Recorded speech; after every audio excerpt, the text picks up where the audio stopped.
Ladies and gentlemen, welcome to another exciting episode of The Devil's Due. I am your host, Carl Duty. Court is back in session. With me, as always, is my esteemed co-host, the man who already has A, his reservations at the Star Wars Hotel, and B, a diabolical plan to never leave the Star Wars theme park, Mr. Drew Celestino. Well, if it has a trash compactor, I figure I can hide out in there like the Diadonga, whatever it's called. Just close the blast doors. What? Or that, sure. Sure. Yeah, every stormtrooper's worst enemy.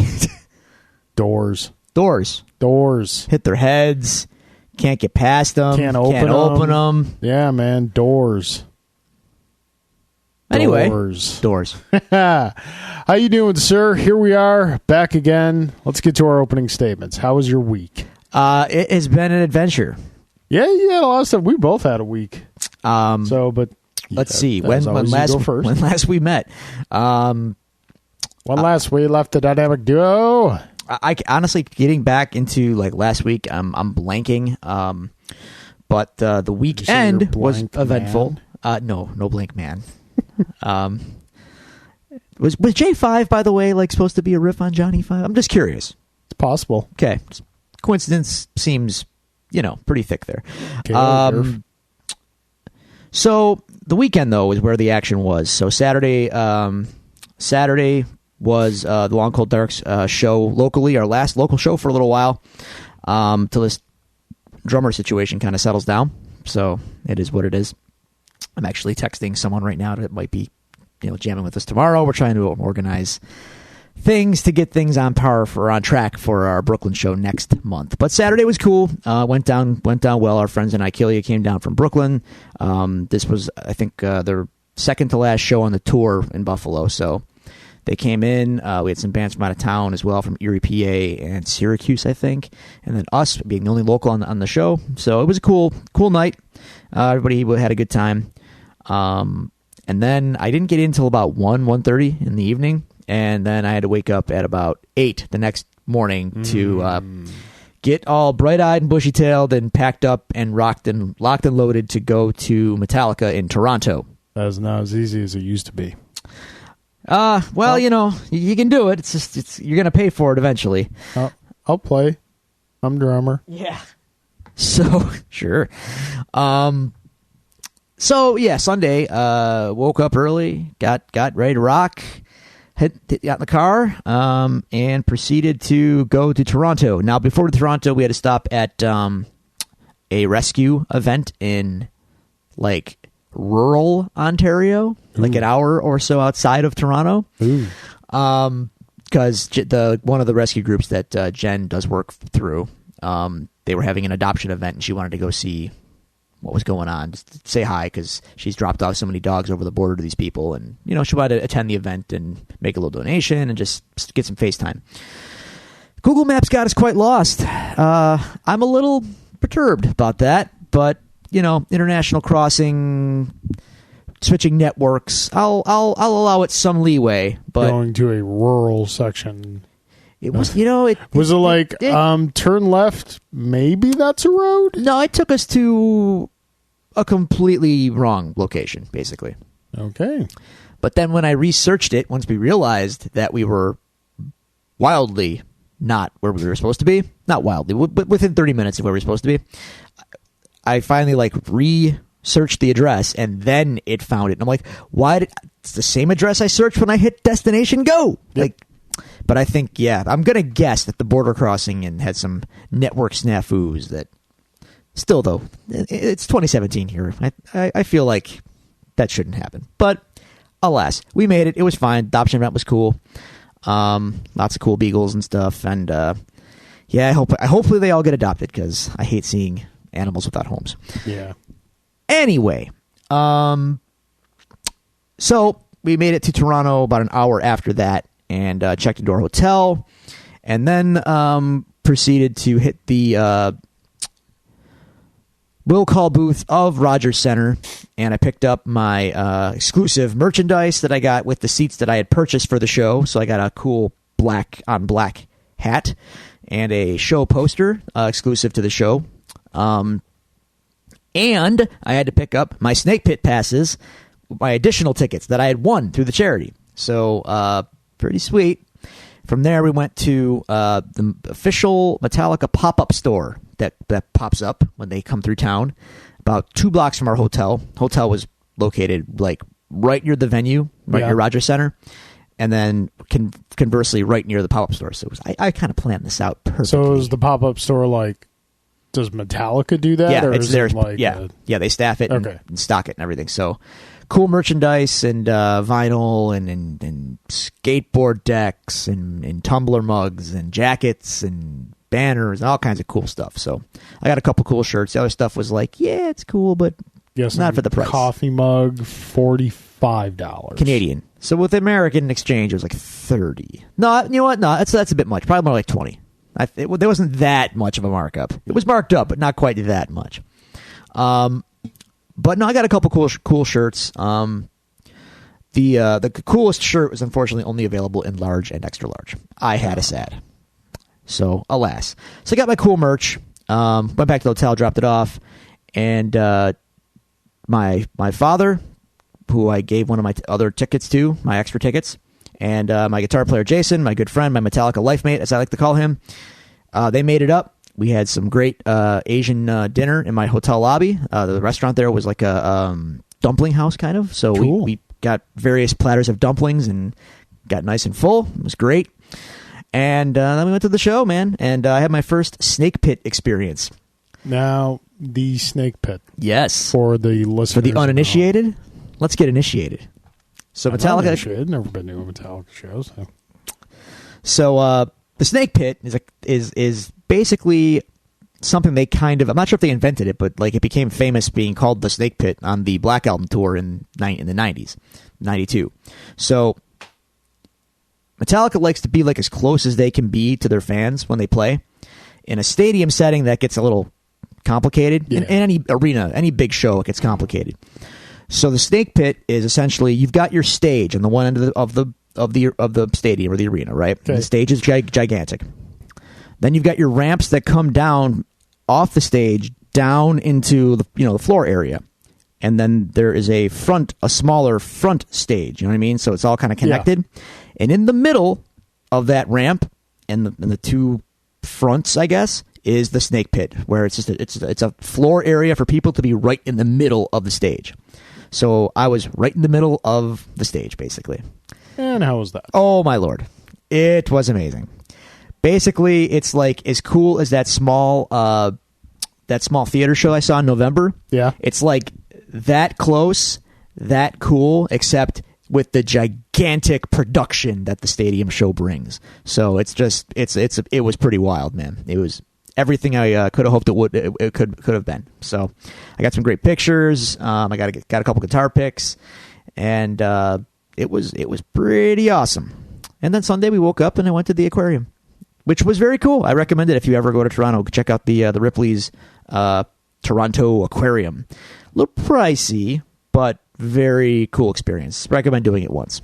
Same Ripley's as in, like, Believe It or Not? Yeah, which is weird, right? That's cool. You wouldn't think they would deal in, fact. But then again, Believe It or Not is kind of factual, even though it's weird. Or not. Right. But no, the fish were very real.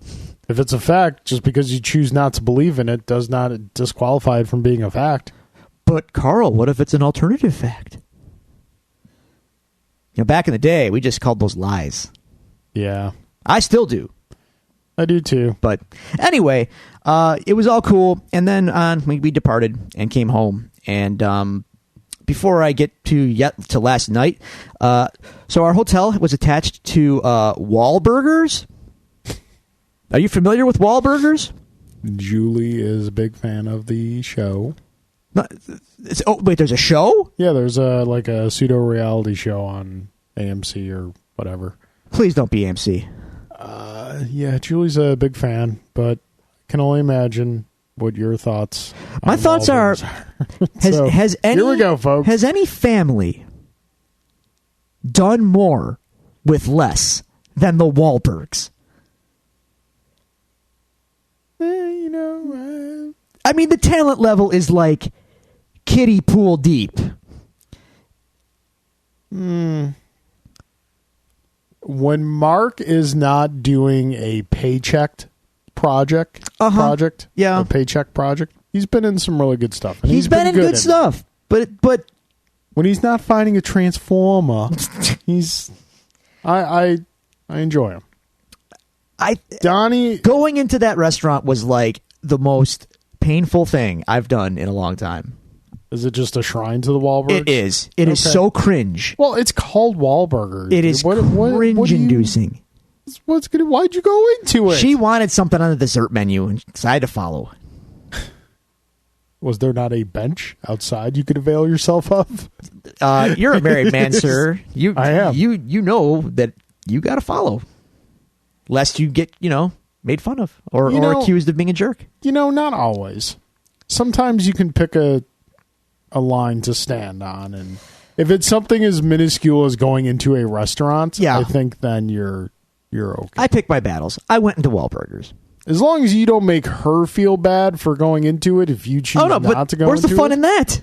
Yeah, see, that's when you're missing the point there. You could have gotten, if not for like a kind word or two, you could have maybe avoided having to go into Wahlburgers. Yeah. It's just a simple, honey, I know you really want to go and I don't want to deprive you of this. This is not really my thing. So while you go do that, I'm going to go do X. That's far too diplomatic for me. I'm a hardliner. I'm not. So I went into Wahlburgers and I judged. Oh, I judged. Do you ever go to a place where you don't judge? No. I mean, dude, every time you walk in your house, you look at my son. Why aren't you walking yet? Why aren't you talking yet? I didn't say that. I know, I'm just joking. What? The judgment of Drew. My God. Knows no mercy. It has lines. It has lines. It's got lines. Wahlburgers ain't on the line. It's like that scene from It's like that scene from Ghostbusters 2. Do you want to put him down? You're short, you're ugly, and you're a terrible burden on your poor mother. Look, Wahlburgers is not line worthy. I'll judge Wahlburgers. Is not Vigo. That we've got on the menu is like Donnie's favorite, Mark's favorite, and then like some other no name's favorite. I'm like, who cares what Mark's favorite fake meal is on this menu? Anyway, it was ridiculous. It's so stupid. I can see you having a hard time going. Oh my God. It's the Wahlbergs. Who cares? Listen, man, if you got Donnie, who was in a teen band. So yeah, I equate being in a teen band to someone's coming up to you and saying, "Hey, you can kind of sing. You want a whole bunch of money to do this for X amount of time?" It's like if Michael Bay came up to you and said, "Hey, do you want to be in a Transformers movie? Here's $1 million." I'm taking the money. Yeah, don't tell me you're not going to be in that movie, because you are. I'll take the money. You're going to make fun of it, and that's fine. Once the check clears, I'm going to be a total jerk on the set, though. You know I'm that. Just saying, Donnie has made the best of, hey, he was a new kid on the block, and then he had a fairly respectable acting career. He was in a Saw movie. Give Mark a little bit of credit for moving away from Marky Mark as quickly as he possibly could and not going back to it. Yeah. And he's had a decent acting career, He has an acting career. It's decent. There are others out there that are much worse. I'm not saying he's perfect. I'm not saying he alone will get me to go see a movie. It's not just Marky Mark. Let's call him what he really is. He's Marky Mark. No. See, you can't call him Marky Mark. He's Marky Mark. He was Marky Mark for 5 minutes. But what a 5 minutes? We're giving far too much of the show to the Wahlberg family. But it's just so cringe. And the menu's got like Boston related stuff. Well, they're from Boston. I'm sick of Boston. It's Boston. Who cares? Have you been to Boston? No. It's okay. Doesn't deserve all this movies and we got Ben Affleck, we got Matt Damon, we got too much Boston. I'm at peak Boston. No more Boston. I'm all Bostoned out. All right. Anyway, so yeah, got back, and then I went to J. Gelsomino's yesterday to watch the opening night of the G1. The NJPW G1 Climax Tournament. It's a 3-4 week long tournament. Ooh. Night 1 was yesterday. Nice. It was amazing. Good? Yeah. Well, I mean, it's on JPW, so.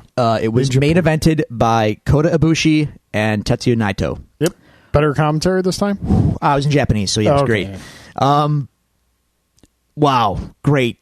Just what a evening. What wrestling on display. And then when it was over at about 10 o'clock, we got done watching it. We flipped on Raw, and oh my God, what a world of difference. Man, it's hard. That's all I'm going to say. I'm not going to say much more, but man, it's hard going from something that's so good in the medium that you choose to check out and then flip it over to something else in the same kind of thing. And it's like, what? Yeah. Yeah. What's this about? So yeah, that's kind of a shame. Anyway, that brings us to right here and right now. That's the week. Sweet. That's the whole week. Marky Mark. How about you? Get a Marky Mark story for us? I don't have a Marky Mark story. In the words of the Joker, I'm tan, I'm rested, and I'm ready to give this town a wedgie again. Because right now I am currently on vacation from work. It was painful. Painful, I tell you, listening to my performance on last week's episode. As you could tell, I just hit that wall. You were not in a good way. I was not in top form. I've had a couple days off, got a couple more days off ahead of me. So good time. So not a care in the world. Well, I got some cares. I care about people. True. Well, at least one of us. Okay, so last week, a new wave of X-Wing ships came out. How many did you buy? There were 3 new ships that came out. Got all 3 of them. Okay, good. The Skurg Bomber, which is dual faction between Scum and Villainy and the Rebels. The Azatuk Gunship, which is a Wookiee ship made out of wood that can fly in space because Star Wars. Wait a minute. That's true, because Star Wars. All right, I'll allow it. And then the TIE Aggressor, which is a really cool kind of retooled version of the TIE Advanced, Darth Vader's TIE Fighter. Mm-hmm. It's got a turret on the back. Okay. So adds a lot of fun to it. I've since been able to fly all 3. I got them Thursday night, and last night I was able to fly the last of the ones I haven't flown yet. They're a lot of fun, and building fun squads with them. So that was really cool. But not the highlight of the week, sir. Okay. The highlight of the week came Saturday morning at North Park Theater. Yes. When I got to check off my list of films I want to see on the big screen but haven't seen yet, and this was a big old check mark. Got to see Big Trouble in Little China on the big screen, and it was glorious. All right. I actually did something different for this one that I've not really done before. So I went in the theater, and typically for a theater viewing experience, I want optimal picture and sound, so I'm very center of the theater, center of the aisle type of guy. I went there, I sat down, I'm waiting for it to start, I'm thinking, movie going. I'm going to differentiate here. I'm going to differentiate between movie going and a cinema experience. Movie going has lost a lot of the cinema experience. It doesn't, a lot of times when we're going to like mainstream theaters like Regal, AMC, things like that, it doesn't feel like, and a lot of this can be depending on the movie, but it doesn't feel like a cinema experience anymore. Okay. Now, don't get me wrong, stadium seating, reclining seats, these things are all great. I'm not knocking any of them. But no pun intended, the theater going experience has lost like some of the bigness for lack of a better word, Okay. to it. So I moved up. Now, you can do this in North Park. You can't really do this at like other mainstream theaters, because in North Park, there's like a good 40 to 50 feet between the screen and the front row. Yeah. So I moved up to like not the front row, but the next row back. Okay. And it was incredible. Okay. It was so great. Just having that big screen. And I wasn't like, lean back in the chair, head cocked back. I was normal seating position and whatnot. It was great. And if it's a movie that I've already seen before, that's probably where I'm going to watch them from now on. Interesting. So, yeah, really great experience. They had posters there like they did for RoboCop. Cool. Did you get one? Oh, I bought 3. Yep. They had 3 different ones. Bought Well one done. of each. So, yeah, that was cool. A couple days later, actually went and saw another movie. I saw Edgar Wright's Baby Driver. Yes, Baby Driver. Really good. Was it? Really I hope friggin' so. good. Remember what we talked about last week when I said how much can you hear about a thing until you don't, until it drives you insane? I'm sick of hearing about Baby. It's been on a week. I'm sick of hearing about Baby Driver. So it's good? It's really good. All right. Literally, the opening scene is the second best car chase I've ever seen in a movie. Well, I still have to see nothing's Wonder ever Woman, going to so beat Blues Brothers. But we haven't topped Blues Brothers yet in this for game? car chases? Yeah. No. Okay. No. Okay. We haven't. All right. So yeah, Baby Driver is really good. I'm not sure if you would like it though. Well, no, 'cause No. Why? you don't strike me as a car chase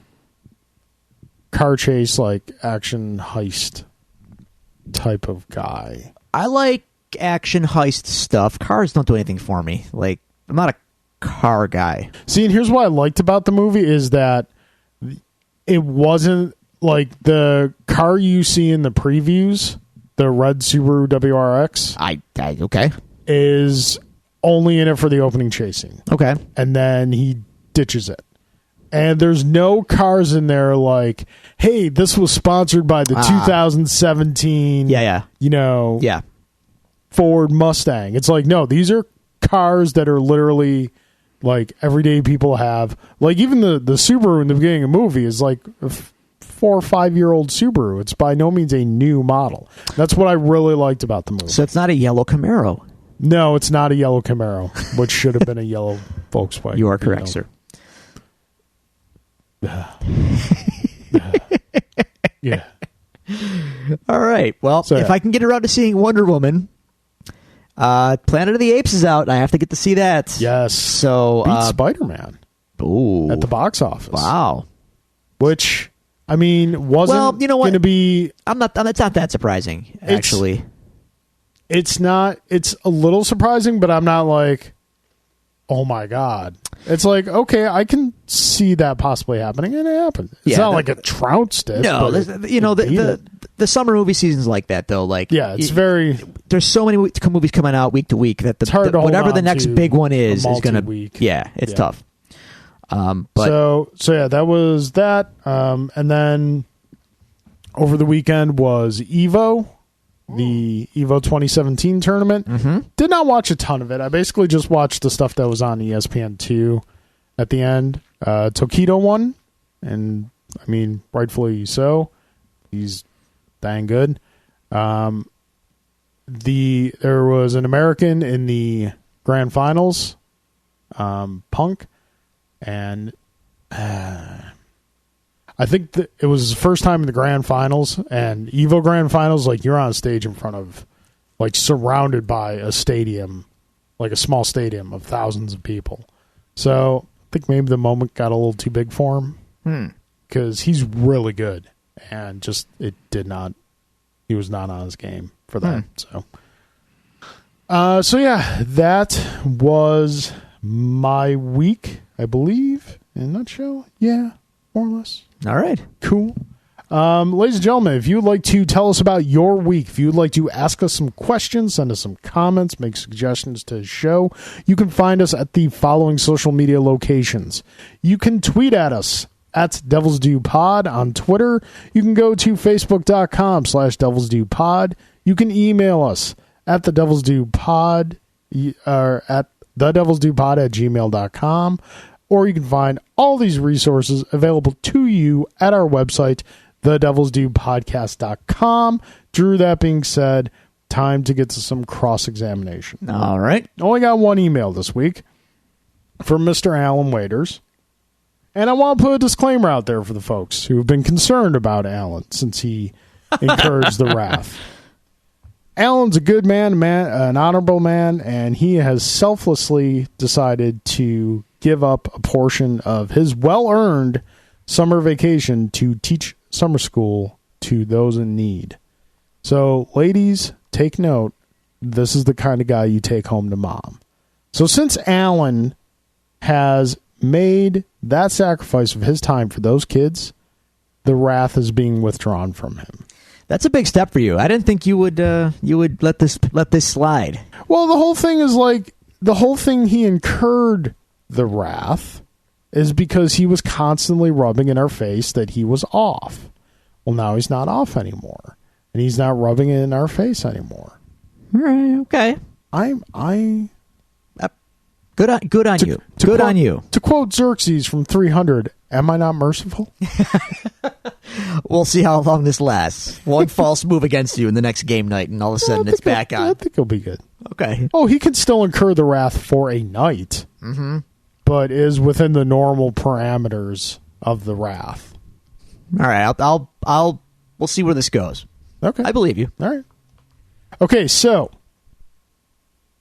question for both of us. Carl and Drew, do you anticipate that Nebula will have a central role in Infinity War as she did in the comic story Infinity Gauntlet? I'm going to guess no. Yeah. I like Nebula a lot, actually, in the movies. I think she's really cool, and I'd like to see her get some more FaceTime in Guardians 3, but in Infinity War, we ain't got time for the bit players. Well, we got 60-some characters we got to squeeze in here. Tony Stark's getting his FaceTime. Cap's getting his FaceTime. Spidey's here now. Doctor Strange is here now. Nebula, I love you, but why don't you go take a seat back over there? Yeah. And let the A-listers come to the front, and we gotta let this happen. Yeah. Speaking of FaceTime, during EVO, they did a demo of Marvel vs. Capcom Infinite. No. Where they announced Gamora and Jeddah from Darkstalkers. Oh, cool. And they showed Tony's face in the Iron Man armor. Naturally. No. Tony, wait, how does that work? Put the mask down. Does he fight with the mask off? No. It was like it's like in his intro. Oh. He hovers down with the mask up and he's talking. And well, that's okay. The face is not good. Oh well, we've said the graphics in general aren't good on that game. So to be fair, they did some polish on Chun-Li's face. So still a couple months before it comes out. We'll see what happens. Is there time to cell shade it to make it look somewhat better? I don't think there's time for that drastic of a graphic. Well, then we're kind of here. We are. Yeah. Did you see the video I sent you? The new character for Street Fighter, Abigail, from Final Fight. No. Take a look at it after we're done here. Okay. It's interesting. I'll take your word for it. Okay. So yeah, no, I agree with you. I think even though I wouldn't even say she had a central role in the comics. She was basically just a tortured ornament in Thanos' background for the most of it, and then she had a moment towards the end. But yeah, I don't think it'd be cool if they did that moment, but I don't think she's going to have a finger quotes central role. Yeah. Carl, give us your unbiased opinion. Which was better, Wonder Woman or Spider-Man: Homecoming? Please elaborate on why one was better than the other. This is tough because, they're both good movies. And as much as, yes, they are in the same genre, they're still two completely different movies. Yeah. You've got one that's like a teen high school story. Yeah. Yeah. And then you've got other ones dealing with World War I. So it's tough to compare and contrast. Like, if someone said to me, you have to watch one again, I would probably pick Spider-Man, mainly because Spider-Man's my favorite character. And for the issues I have with the movie, it's still a fun time and entertaining, and I enjoyed it. Wonder Woman was great, and like I mentioned before, I think it stopped the bleeding for DC, and hopefully they'll be able to use this as a beginning point to right the ship. But it's like, if I have to pick one, I'll pick Spider-Man, but it's, again, they're two, yes, they're in the same genre, but they're two completely different movies. All right. Drew. Hey. If one were to break the sacred Bro Day code, what should be the fitting punishment? You have 4 choices. A, ice cream apologies. B, a serenade to said bros in which code was violated. C, walk naked while a nun rings a bell saying shame, shame, shame. I get that reference, even though I don't watch the show. D, trial by combat. Ooh. I want to give the listeners a little bit of an explanation. It's look, sometimes Bro Day sounds a lot more douchier than it actually is. Yeah, Bro Day's just day with your bros. That's all. But there is a council of bros. And there are bro sanctioned events. And if you breach protocol, then you might have to. You were losing me, but then you had me in protocol. You might have to. Get punished. And let's see. I think we've pretty much established ice cream apologies are a pretty standard. What's the word I'm looking for here? They're a pretty standard bridging of the gap. Can you explain what ice cream apologies are? Well, you got to bring ice cream. That's all. Okay. You bring ice cream sandwiches, or a little ice cream comes with wooden spoons. You bring them and you throw one to everybody. That's okay. That's so. But then again, the serenading is actually kind of funny because we do have the Ballad of Steve, and it is on YouTube for all to appreciate for all time. If we had to do small, the thing is, if we have everyone serenading for every breach of protocol, the Ballad of Steve loses its luster. Yeah. And it's not even the original Ballad of Steve. It's just a tribute. So if someone were to go on YouTube and just search the Ballad of Steve. I can't promise it's going to come right up, but I know it's there. Yeah, dig a little bit. I know it's there. Put it that way. All right. Ice cream apologies is the accepted remedy for any breach of protocol. Yep. So you're going with ice cream apologies? Absolutely. All right. Cool. As is the tradition. Now, does the severity of the offense, if you determine that ice cream apologies will be your penance, does the severity of the offense dictate the quality of ice cream you must purchase? Like if it's a minor offense, you get the little cup with the wooden spoon. If it's like a major offense, do you have to take everyone out to Anderson's? It doesn't have to. You don't have to take anybody out. But if it's a severe offense, you need some ice cream pops in there. Snickers bars are kind of mandatory. Klondike at a minimum, but Snickers are. If you really did something bad, Snickers. All right, Snickers cures all, right? I'm a Twix man. So do they make ice cream Twix? Yes. All right, well, Twix, whatever. Yeah, I'm just saying. Yeah, preference. Sure. Have you had a chance to try those new caramel M&Ms? I don't really do candy, so no. Those things are dangerous. That's why I don't do candy, man. Those things are dangerous.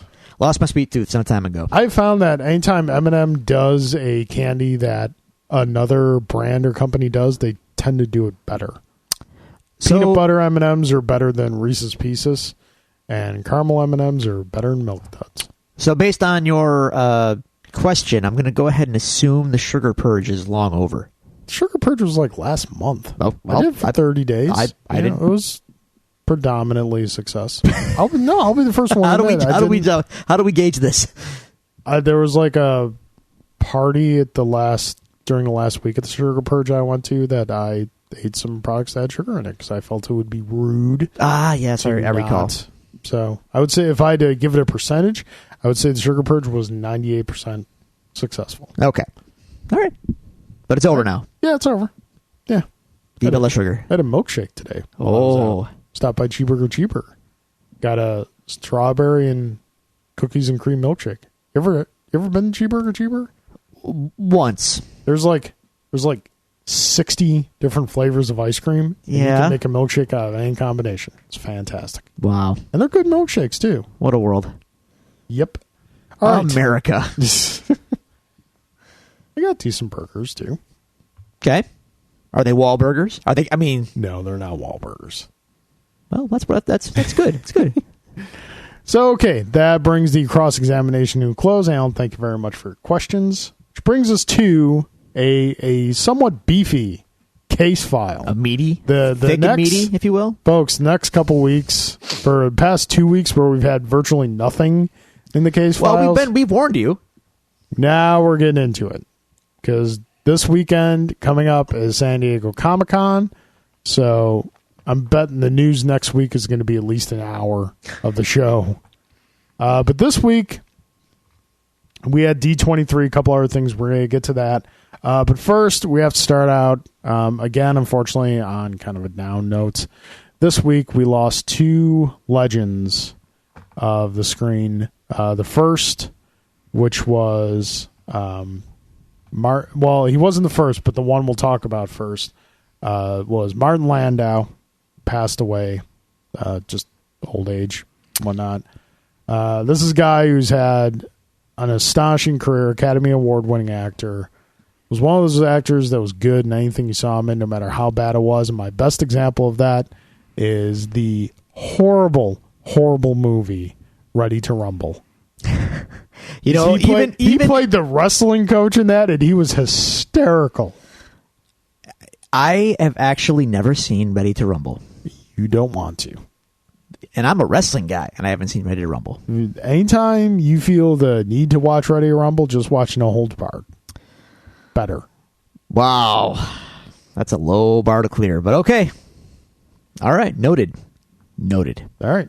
So Good night, sweet prince. yes, Martin Landau probably regained notice in Tim Burton's Ed Wood. He won the award for that. Which he won the Academy Award for and worked consistently. And I wouldn't say a little-known fact, but not like everyone knows it, but he was almost Spock. Really? Yeah, he was almost cast as Spock in the original Star Trek television The series. more you know. Yep. I'm glad he wasn't, because he got to have his career, and we also got Leonard Nimoy out of it. Yeah, or Nimoy. So yeah, definitely rest in peace, Mr. Landau. You will be missed. The second, a little more relevant to the show, being in geek culture. It's one thing to contribute to a genre in a way that is noticed and remembered for generations to come. Like, you know, Alan Moore didn't create comics, but his stamp on comics with things like Watchmen is not up for debate at all, and that will always be remembered.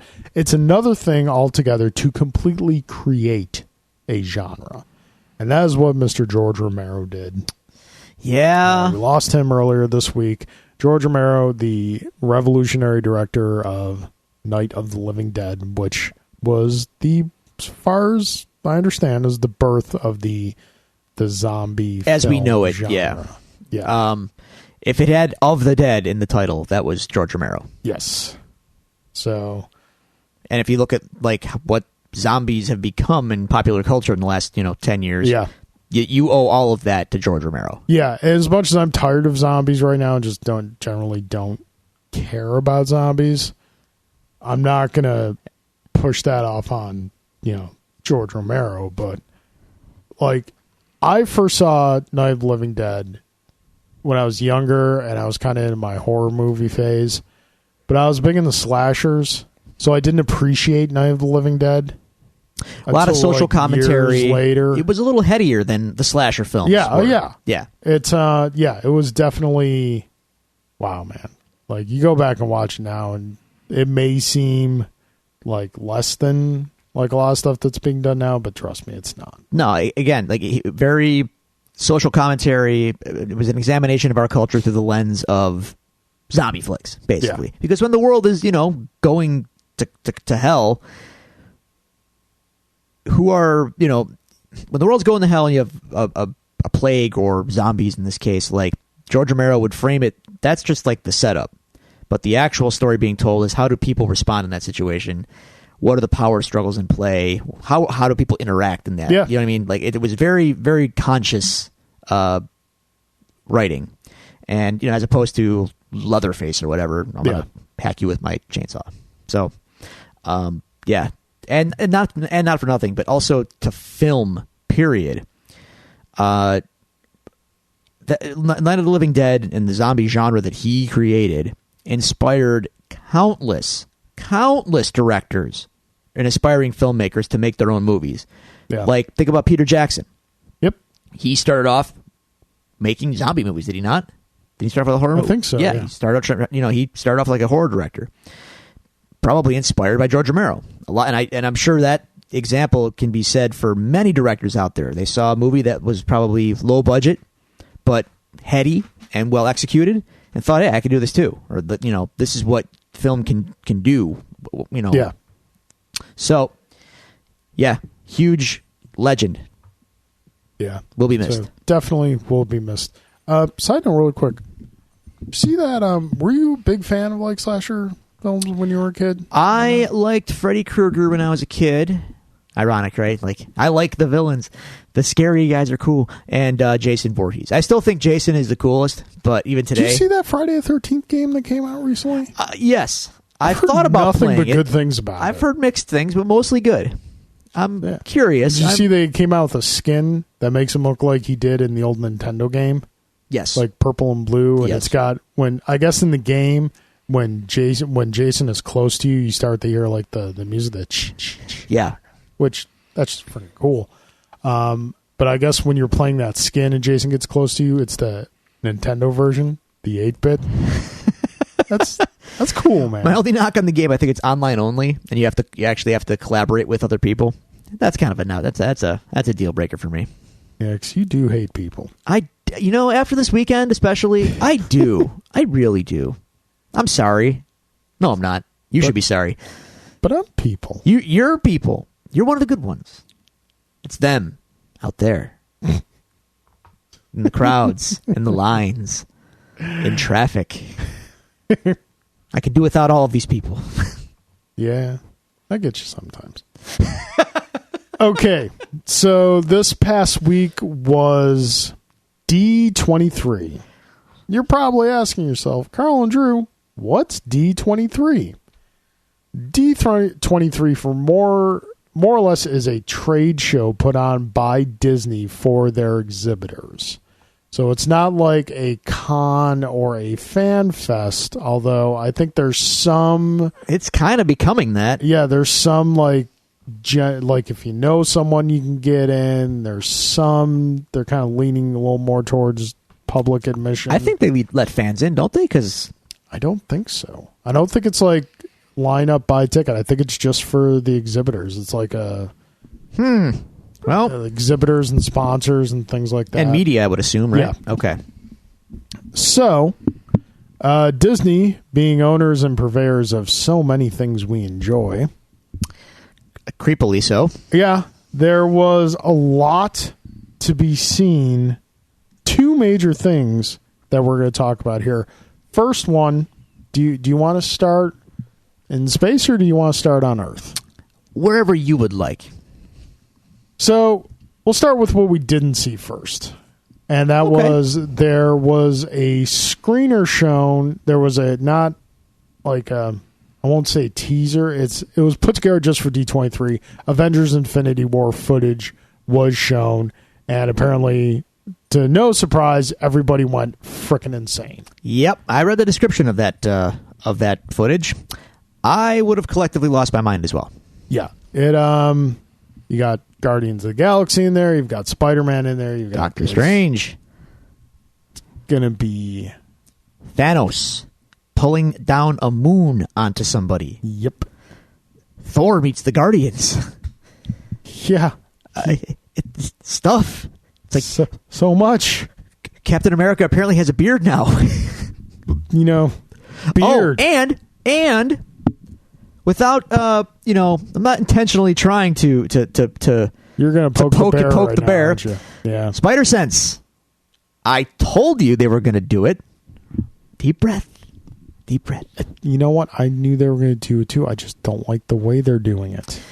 Carl. Just let no. Carl, It's like Carl, I said to you. If they did Captain America Carl, and didn't give Cap his shield in the first movie and said, "Don't worry, we're going to do it," you would be reacting the same exact way that I did. Hold on. You didn't go through. He's how old in the movie? 15. Like, sure. Yeah, it's like late bloomer sometimes. You know what I'm saying? It was the first power Spider-Man ever used in the comics. In the comics. This is the movie. You shake your head all you want, but I call shameful on you, sir. Nah, no shame. Because if this had been done to one of your characters, you would have been through the roof. I survived Ben Affleck's Daredevil. I'm okay. It's all good. Mm-hmm. All right. But yeah, apparently I survived the Punisher in Tampa, Florida. I'm okay. You know what? You bring I can't help but notice. I'm aware. You know why I have? Because it's a gym shirt. I don't care about this shirt at all. Yes, it's the Hot Topic skull. I'm aware. All right. I don't mind going to the gym and getting this disgustingly sweaty and gross. Still a better design. It's not, but okay. It is. It's really not. So yeah, apparently everyone went crazy. Footage has not leaked, although it never does. Although I will say, shout out to Aaron O'Brien, because I think he did this to me the last Avengers movie too. He posted on the Buffalo Geeks forum, Avengers Infinity War footage, leaked online. Watch it now before it gets too late. And I got rickrolled again. Yeah, I think I saw that as well. I got rickrolled. I should know better. Again. So yeah, all reports that the Avengers footage was incredible. This being D23, these things typically don't leak out online, so we probably won't see what was shown at D23. But again, Comic-Con is coming up this weekend. I think... I don't know. It's tough to say what they're going to focus on because Avengers Infinity War is still a little ways off. You've got... May. Well, you've also got Black Panther and Thor still to go. We do. It's all coming so quickly. So much. So we might see something from Comic-Con. We might not. As far as Avengers go, I'd say it's 50-50 at this point. Infinity War, I would venture to say we won't see. Yeah. It might leak, it might not. The question is, are they going to play that D23 footage again at Comic-Con? Yeah. The cat's out of the bag now, like people know it exists. So like, do they feel obligated to have to show it now? Like, and if they don't, people are going to be mad. Like, I don't know.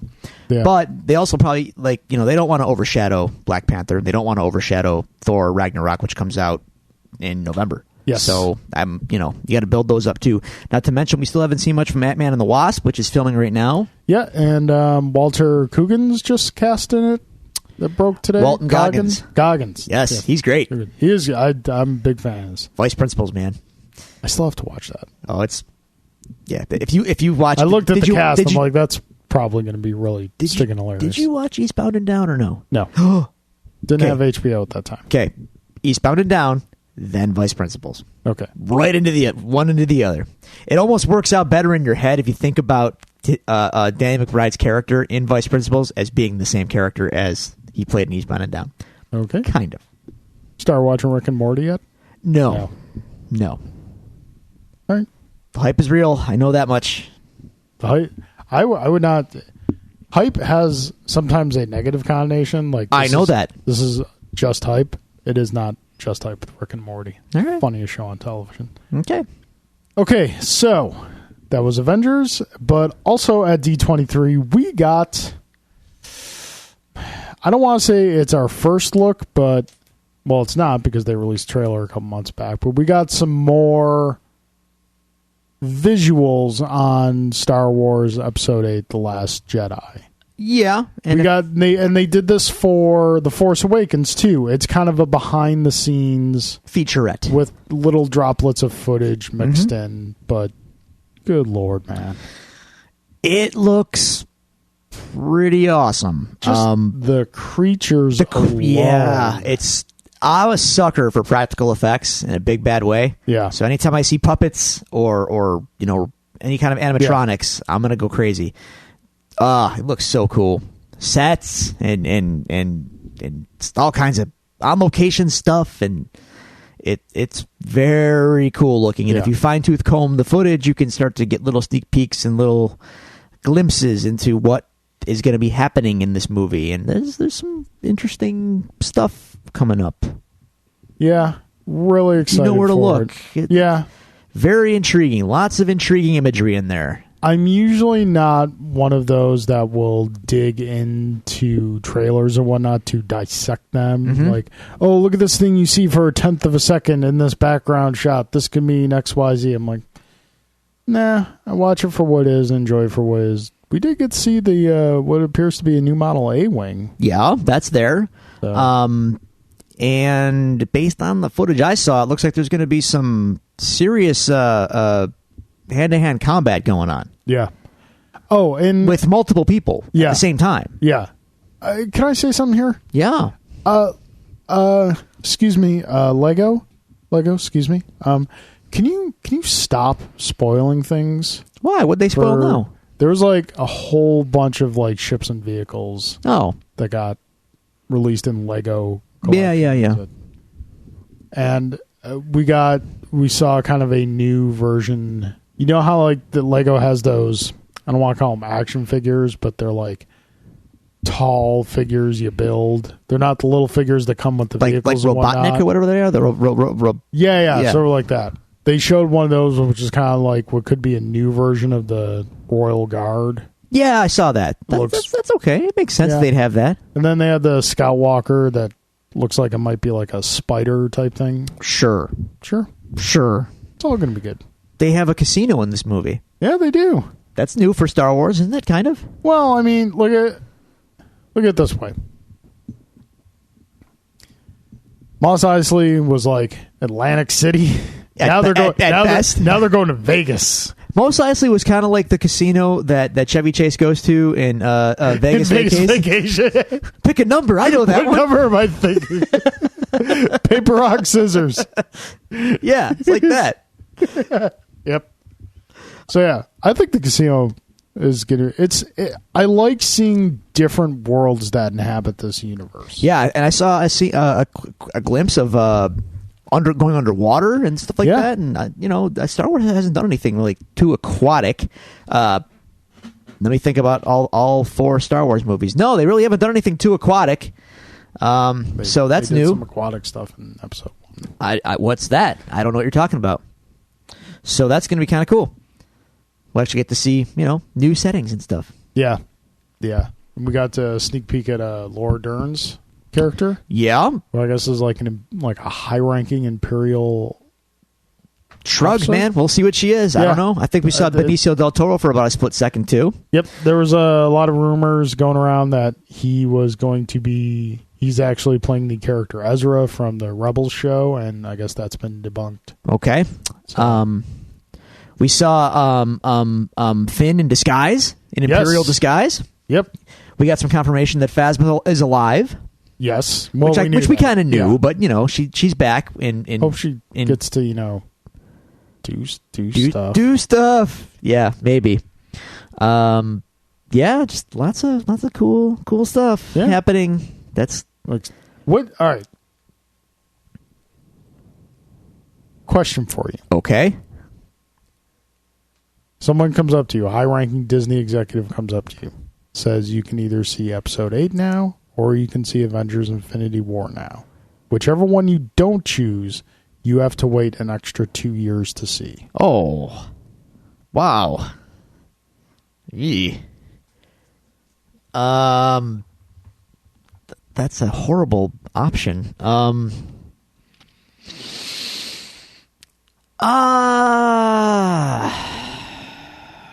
Pop quiz, hotshot. Yeah, thanks, Dennis. I'm gonna say, give me Infinity War. Really? Yeah. See, I'm going Star Wars. I think I'm going to go Star Wars because you know what? I got other Marvel movies to hold me over until Infinity War. Yeah, but I got a feeling that Infinity War is going to be a game changer in a way that Episode 8 will not be. In terms of the story that they're telling. Well, yeah.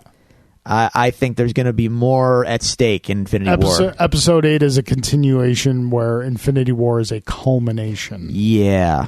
Of everything since 2008. I got a feeling Infinity War is going to change a lot of stuff. Yeah. And so I just really hope they're not going to, but I hope they take a couple of years off after Infinity War. From Avengers flick, well, no, because you got the sequel to Infinity War, so... No, I'm talking about like after like the final Infinity War, whatnot.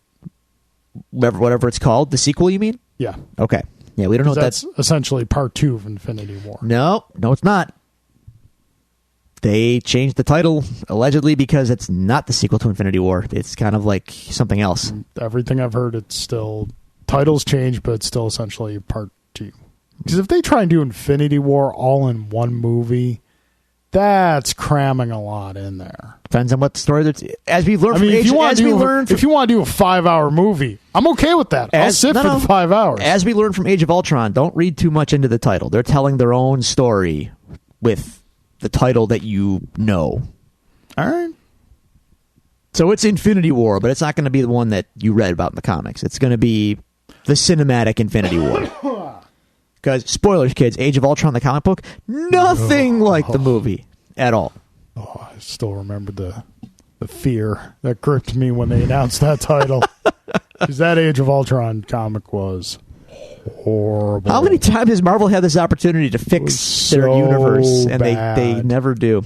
Anyway. Well, that comic was like written and done, and they kept it on the shelf for like, what, 3-4 years? I forgot why they did that. There was some reason why. But yeah, it was... please don't make me relive it, please. Yeah, it was bad. Okay, so that's D23. Now getting to some news that's a little more show-centric. Earlier last week, it was announced that, and this is kind of, considering what we were talking about 2 episodes ago, a little timely for us, Typhoid Mary is going to be coming to the Netflix Marvel Universe. Not in Daredevil, though. No. She will be coming in Jessica Jones. Well, that's fine. Jessica Jones doesn't have like too many arch nemesis kind of characters, so that's fine. It gives her another female antagonist she can go up against. And on top of that, it's, as we know about the Netflix shows, they are all connected, so it's only a matter of time until Mary pops up over in Matt's life. Matt, don't date this one, Matt. Trouble. So, give the people a quick little background on Typhoid Mary. Just the bullet points. Bullet points. Basically, she is she has multiple personalities. So she's perfectly normal when she's just Mary, but then Typhoid is like her, air quoting, evil personality, which causes a lot of problems for Matt.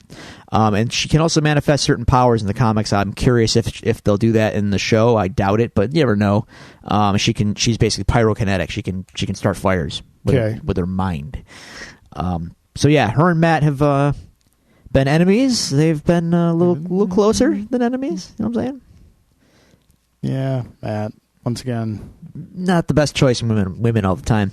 So she's come back to haunt a few times in Matt's life. Okay. So that should be pretty cool. I'm glad they're sticking with. They are fully realizing this cast of characters in this little pocket of the Marvel U. I like it. And from what I understand, the Defenders panel is Friday night at Comic-Con. Okay. So if we're doing game night, maybe we'll get a little, extended trailer, or whatnot. Because typically the Comic-Con stuff comes out. The past couple of years, the Comic-Con stuff has come out online. Shortly after it's been shown. Yes. Speaking of the Defenders, so which Defender do we hate the most? Hate's a strong word. Who's the weakest Defender? We feel bad for Danny Rand. Okay. Have you seen this Marvel stage show that's touring around? Have you seen this thing? Yeah, I saw the wow, I went really high pitched there. Yeah, I saw the preview video for that A lot of stuff they're doing. Did you see who's in that? I saw who's in that. Did you see Iron Fist in that? I saw Iron Fist. Did you see they gave him a costume too? Yep. Stage show can get a costume. Doesn't look that bad. Marvel TV budget, you can't put a costume on this guy? You know what, Drew? Do you notice the robe I'm wearing? Because you're preaching to the choir. See what you did there? Yeah. Yeah, it's... Anyway. Although his costume in the stage show was interesting because it was like... It was like a monk outfit. The mask was right, but then, yeah, the rest of it was kind of like almost like a more flamboyant gi. Yeah, karate gi. but it was a costume. Yeah, no, you're right. It was something. It was something. It's more than a tracksuit. Yep. It's more than a windbreaker. Yep. In a pair of sweatpants. Yep. They aren't even green. Still haven't finished showing you. No. No. So yeah. Okay. So anyway, so the last story now we have for the case files. Drew, do you smell something? I smell. Is it what the Rock is cooking? No, it's not what the Rock is cooking. Oh. Maybe a little bit of smoke. Is there fire? There might be a little fire. Okay. You're scaring me. We might have to go back to the dumpster fire. We haven't been back there in a long time. I don't want to go there. It's go on. still burning. We know this. Go on. Wonder Woman threw some water on it, but that didn't put it out. It only staved it off a little bit. Announced early last week, Matt Reeves, who directed War for Planet of the Apes and is directing The Batman, the next... as opposed to a Batman. Yes. Well, there are only so many times you can call a movie Batman. They've done it twice already, so... Fair enough. Matt Reeves has stated that Ben Affleck's Batman script is being shelved, and they are going back to a page one rewrite. Yeah. Remember when we theorized that like Ben leaving the director's chair? Ben leaving is the body blow. Ben leaving the role. Not so much the director's chair. That's definitely a red flag. What I meant was when he left the director's chair, we kind of had that feeling like, oh, he's got them second thoughts, don't he? He's asking what he got himself into. So, Matt Reeves has said they're going back to a page one rewrite. He said the story will be very noir influenced. That's great. And everything I've heard from people who have seen the War for the Planet of the Apes say they cannot wait for his Batman movie. And I trust that. So this may be maybe they got Ben on board with this, and so this may be a positive outcome from the Wonder Woman effect. Could be, but it's like I said. I think we're going to backtrack with Justice League a little bit because that's still very heavily Snyder. Well, we'll see. But then I think Aquaman going forward, I think they take the momentum from Wonder Woman. They can right the ship. I'm of the opinion that Joss Whedon is basically remaking Justice League. I don't know why I think that. I just feel like you don't just do that. And you put the statement out, we're going to respect Zack's vision. Yeah. And then Wonder Woman makes all the money. Yep. Someone at all the money, because the DC films have all made money. Oh, sure. They've all made a lot of money. But they didn't have faith in Wonder Woman. Not like this. They didn't have faith in Wonder Woman, and Wonder Woman delivered. And delivered in a big way, both financially and critically. Exactly. And I think someone in the office probably was just like, just let Joss do what he wants to do. Yeah. So, anyway, okay, hypothetically speaking then, if Ben bails on the Batman, but he's still signed to do Justice League movies? I don't know his contract status. I have no idea what it is, but it's a foregone conclusion they're going to make a Justice League sequel, right? Yeah. Okay. Well, it's a safe bet. Okay. I would not go as far as say foregone conclusion. So if the Fleck leaves, what do you do there? Because he's, not for nothing, but he was kind of their big piece on the board with the whole thing. Yeah. I think, prior to Wonder Woman, if Fleck left, you're done. You're we've done. said that. Put it on the shelf for a minimum of 5 years. Minimum. The whole DC thing, put it on the shelf. You tried it. You didn't do it right. Didn't work out. C'est la vie. Wonder Woman hitting as big as it did. I think if Affleck leaves, it's not game over anymore, but it's still a severe body blow. Because I think the only way you recover from that is shift Wonder Woman into being the central character of the DC Cinematic Universe. Sorry, Soups. You make her the Tony Stark, the Iron Man of the DC Cinematic Universe. And then you have a chance. You have to hit on you have to hit on Aquaman. Yeah. You have to hit on a Justice League sequel, and you still have to hit on Batman with finding a new Batman now. Yep. Now that's the thing. How would they explain his absence? Just recast him? Do they kill Bruce off screen and just, hey, this is Robin? No, but wait, Robin's dead too in these flicks. So who? Yeah, I don't think. Well, there's like 16 Robins. So in the comics, yeah, not in the murderverse. I think you just recast him and then just kind of, it's just a new actor. All right, because I think you run into more possibility of bad storytelling if you try to explain something like that. Okay. So you just do it. You pull a roadie on it.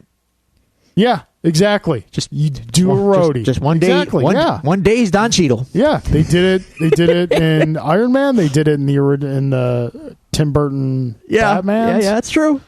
Don Cheadle for Batman. Not for nothing. Go on. Affleck bails, and you're trying to portray an older Batman. Yeah.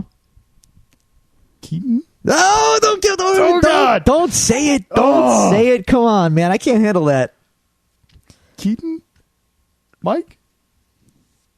We'll let you turn your head this time. We have the technology now, Michael. We have the technology. That would be something. That would be something.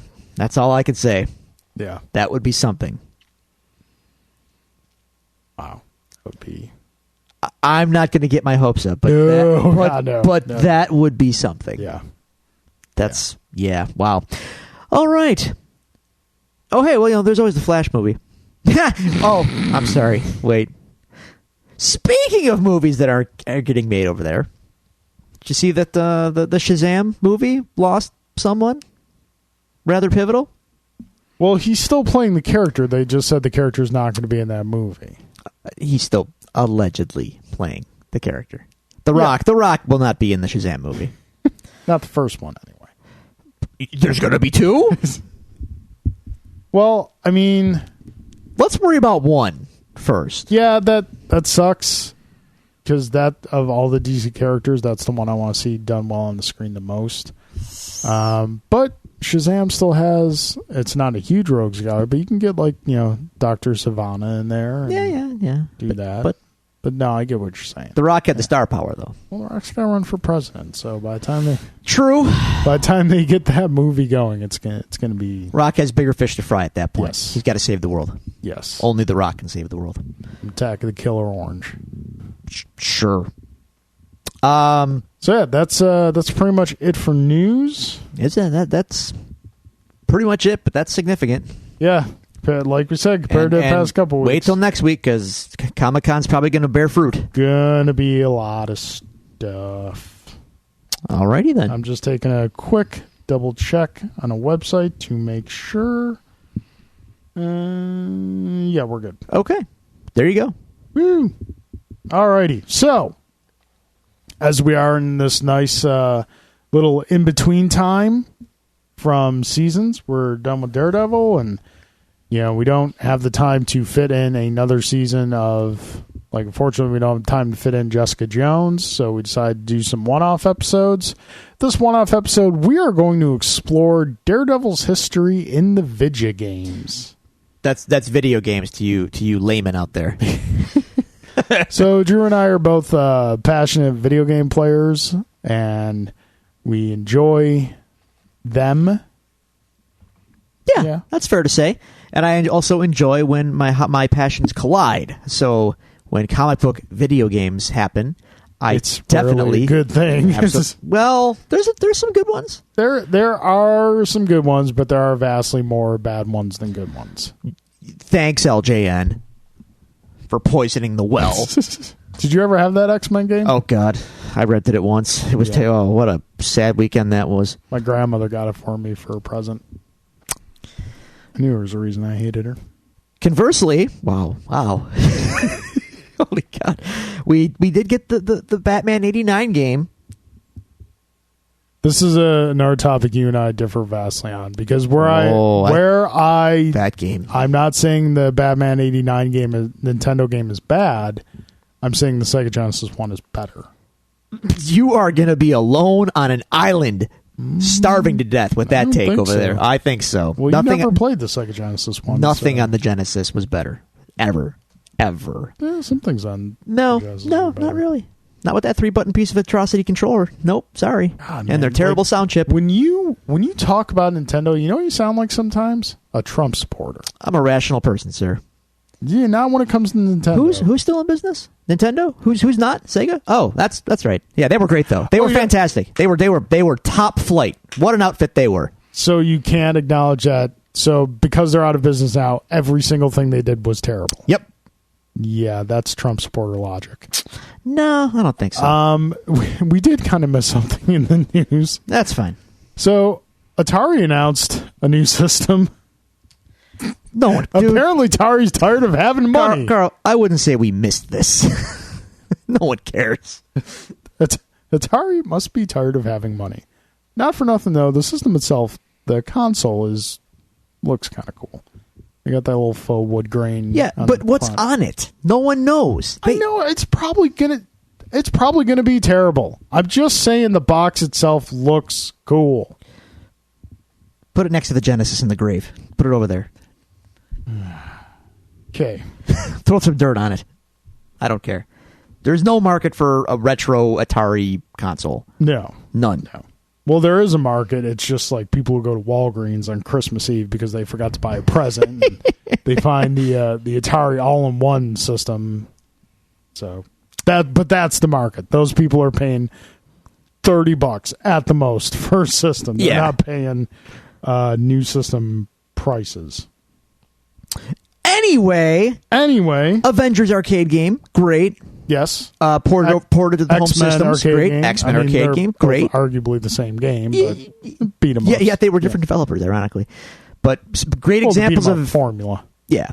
The X-Men fighting game, Marvel vs. Capcom. Yep. The X-Men fighting game, which was laid the groundwork for the fighting engine style. Yeah, right. That would be in the Versus series. Yep. The sequel to Batman 89, Return of the Joker for NES. Great game. I always wanted to get it. It's good. But I never got it because on the back of the box, no gameplay pictures. Oh, that's a shame because the graphics are really good. Like I always saw this thing, and I never saw it in Nintendo Power or GamePro or anything. Dude, it was like a hidden gem. I don't know why that game didn't get marketed better, but that game was legit. Have you ever heard of that? Like a game box that doesn't have any screenshots on the back of the box? In that era, that is weird. Yeah. What else was a great video game? Comic book video game. Can we call the Ninja Turtles game comic book game? That was much more from the animated series. You know, the Turtles are always a weird example. Yeah. Because they were kind of they're like one of the early examples of independent licensing into disparate mediums and having different interpretations of that license. And then eventually, in the public consciousness, they all kind of converge, but there's still different threads out there. And Turtles are because that game, yes, it was more based on the cartoon, yet the box art was straight up comic book. No, you're thinking of the original Nintendo game. Yeah, I was talking yeah. about the arcade game. Oh, that was that's I clearly the apologize to cartoon version. clarify I'm sorry. that. Yeah, But no, yeah, the box art for the original Nintendo game. yeah. Well, they all had red masks. It was that's how the comics were. It was like the Eastman Laird comic art, the game that showed that turtles couldn't swim. Don't ask questions.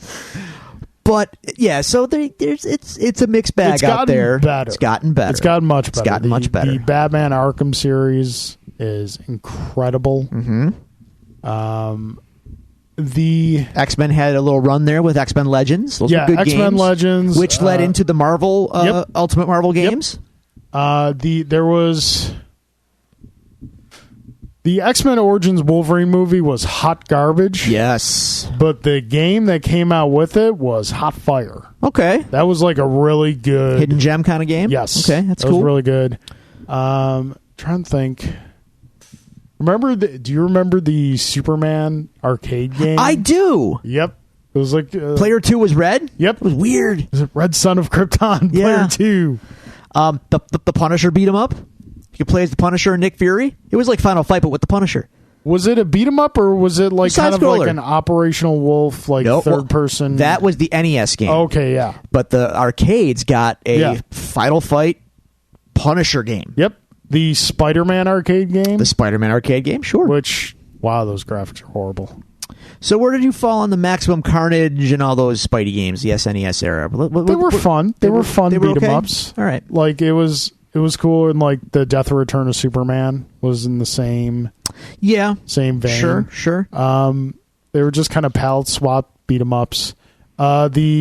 And you're probably gonna poo-poo this, but I'm sorry, it was a good game. The Spider-Man Sega Genesis game. Don't remember that one. Was great. It was like the first. It was I think it was legitimately the first Spider-Man video game since Spider-Man on the Atari 2600. And then we'd have to check into that. Then Revenge of Sinister Six came out shortly after on Nintendo. Okay. But no, the Spider-Man Sega Genesis game was great. Do you remember for Super Nintendo, Spider-Man and X-Men versus Arcade? Yeah. That was not good. No. That was not good at all. And it's weird having a villain named Arcade in a video game. Yeah. Because, like, I didn't know what it meant because I wasn't really familiar with the arcade villain. So when you say Spider-Man and X-Men versus Arcade, I'm like, why do they want to go to the arcade and blow it? Why do they want to fight the arcade? I like the arcade. Yep. I play video games at the arcade. Had Gambit in it, though. Like, are they implying that the Super Nintendo is better than arcade games? Even I know that's not true. Yeah.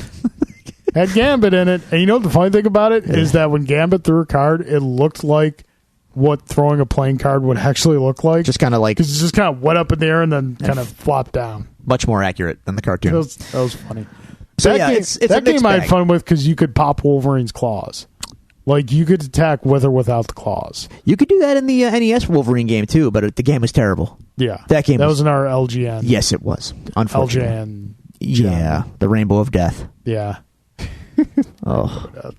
Anyway, so yes, we had a very mixed bag with video games and comic books, but it's still a mark out moment when they do converge.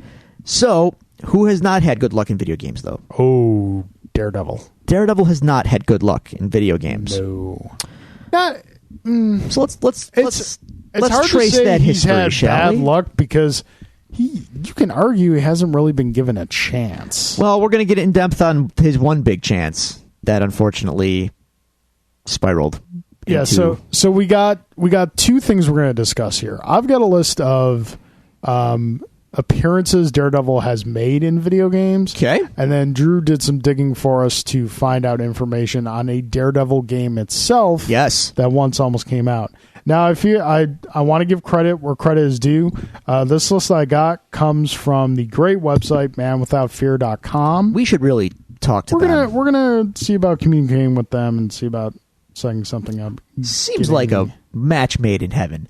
Yeah. Or in hell. The kitchen. Oh, we're nerds. Okay, so I'm just trying to get the chronology down here. So what they have listed first which I don't think chronology this is first, but it is the one Daredevil video game in existence based on the Ben Affleck movie, and it came out for the Game Boy Advance. Wow. I did not even know this existed. Yeah. It's yeah. That's all you got? They didn't even put a lot of information on it because this, from everything I've heard about this, it's pretty bad. All right. They put like they put a video of the ending. Oh wow. Just kind of feast your eyes on that. Oh, let's see what we got. What's a beat 'em up? Side scroller beat 'em up.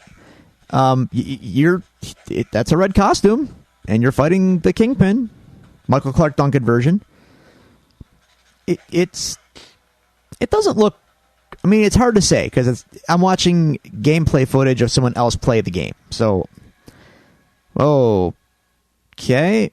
Oh, never mind. There's dialogue, and it's bad. Yeah, this is kind of a shame. Wow. Okay. Yeah. Well, I will say this much for this Daredevil video game that you're showing me right now. At least it came out. Yes, it did come out. It was a Daredevil game. It was a thing. It happened. I mean, Game Boy Advance.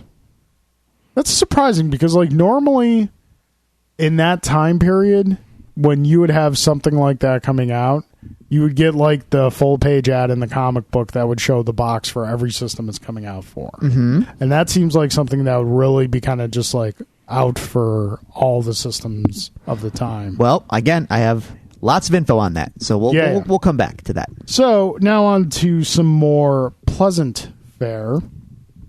We got a couple real good gems here, and then we kind of dip back down a little bit. Daredevil made an appearance in the classic Spider-Man PlayStation 1 game. Really? The first one that came out. He was in like some cutscenes. Oh. Shared some dialogue with Spidey. This game was freaking incredible. This game was fan service wrapped in a really good video game. Any Spider-Man costume you could ever think of, you could put on Spidey in the game. I think you've discussed this game before. It's not like the free roaming. Yeah, it's more stage focused. It's kind of stage focused, but like because of the graphical limitations at the time, one of the main story plots was New York City is being engulfed in this gas. Ah, yes, the mysterious draw distance fog. Yep. Superman knows it well. Yeah, so you're just kind of swinging from the top of buildings to the top of buildings, and it's the classic web line. What's it attached to? Yes. Yeah. So, but like the fighting was good. It felt very Spider-Man. I think the final boss of the game was Doc Ock with the Carnage symbiote. Wow. Yeah. Wow. And you had to do it was like a really cool chase scene they did. Okay. So, yeah. And Daredevil showed up in there, huh? Yep. But you couldn't play as him, though. No. Just in cutscenes. No, just cutscenes cameo, which he also did for the next game, which is very near and dear to both our hearts, The Punisher. Oh. PlayStation 1. Two. PS2. Yes, PS2, Xbox. Punisher game that came out around the same time as the movie. A little bit after the Punisher movie. By Thomas Jane. Yeah. But it was by no means an adaptation of the Punisher movie. This was a straight-up Punisher video game. You know who else had a cameo in that video game? Iron Man. Did he? Yes, he did. You had one of the levels was Stark Tower, actually. Huh. Yep. It was a cool video game because it was... Yeah. It made no claims to be based on the movie of the same name with Tom Jane, but Tom Jane voiced it, so it did have that kind of connection. If you wanted to draw that conclusion, but Daredevil showed up in there, Iron Man showed up in there, and that game is pretty sweet.